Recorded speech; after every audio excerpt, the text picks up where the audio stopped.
probably the best, one of the best pick and roll players as a big man, and so that can only help us. Jeremy, what was it like for you to get a little rest, get away, and go watch your brother play a game 4 hours from here? It was good, except I quickly realized I probably shouldn't have said that because there was people there. So, but it was great seeing my family, spending time with them, getting away for a day, resting my body, and I think there's like a fresh energy with everybody, especially with Amari and Melo back. I mean, obviously Melo's still working through stuff, but he's back with the team. The same with Amari. We've been watching all the craziness around you. What is it like for you to be in the center of all this attention? Well, I don't know. It's just a lot. It's a lot right now, but I think I'm getting used to it a little more, and obviously spending as much time with my family, and them constantly giving me advice and keeping me grounded, and helping me with the whole transition. Can you explain sort of the first day you saw yourself on the back page of every New York newspaper and the crowds at Madison Square Garden? Yeah, I try not to read too much of the newspaper, but when we go to the Garden and we play and the fans are come out in full force, I mean, that makes everyone excited, and we feed off their energy, and it's awesome to play in the Garden right now. Emotionally speaking, how do you stay grounded? Like the attention has got to be astounding at this sport. How do you separate that and still focus on getting the job done on the court? I think the important thing for me is where faith comes in, and to understand that just because I had a couple good games, it doesn't change. Can't change who I am. I mean, my identity is in Christ and not in basketball, and I love playing basketball and it's my job, but at the same time, I still recognize I'm a sinner, and that's not going to change regardless of how well I play on the court. Who have you relied upon for advice during this period? My family, close friends, my pastor, just everybody. Even guys like Landry, just sitting on the plane talking to him. I mean, Landry went through this last year. So just a lot of advice from everywhere. I'm just trying to soak it all in right now. I asked Amari about contacting Steve Nash, maybe picking his brain. Is that an option for you? Oh, sure. Whatever advice he has, how can you not listen to Nash? Have you gotten your own place yet? Are you off all these people's couches? Maybe.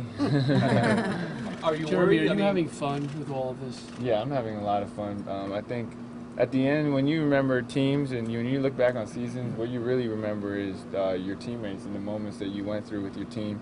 You don't remember anything else but the relationships that you built and the games that you fought through, the adversity that you fought through to win. And that's what we're doing right now. We're enjoying it as a team, and we're making strides. The big question in New York is, how long can this last? I don't really care how long this lasts as long as we win.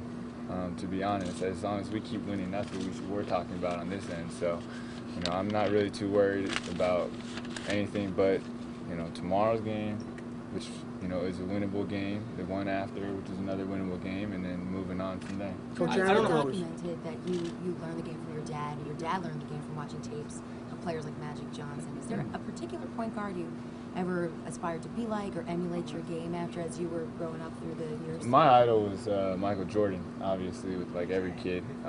But just trying to pick and choose a little bit from everybody, whether it's Tony Parker, Steve Nash, Chris Paul. I mean, you can go on and on and on, and just learn a little something from everybody, and then at the same time to kind of add my own flavor, my own game into it. And it's just a process that I've worked through with a lot of different coaches who have invested in me.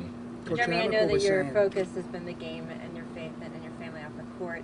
If you had to pick from one of the nicknames that the people outside have given you, the Linsanity or Lindarella story or any of those, which is your favorite?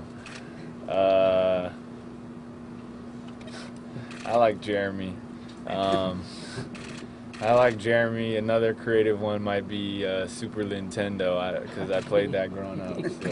Coach Amico was saying how tough you are, and maybe people might not know it. But the last couple of games, teams are getting tough with you, kind of pushing you around. Are you trying to prove to them that you can take the physical part of this game?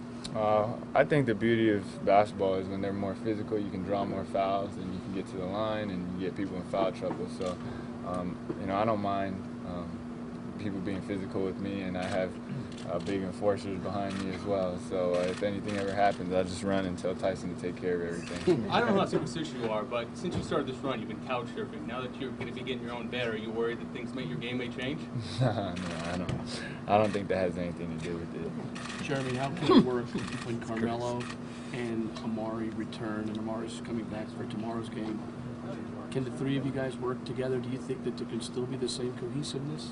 Absolutely. I mean, the key for us is to take everyone's strengths and to maximize them and make us a team. And you know, our coaching staff is great, and the amount of film work and the studying that they do, we're gonna be just fine. We're gonna find a way to get people at their spots, to get everyone the number of touches that they need, and we'll make adjustments. And we may, you know, struggle at times, but we're okay with that.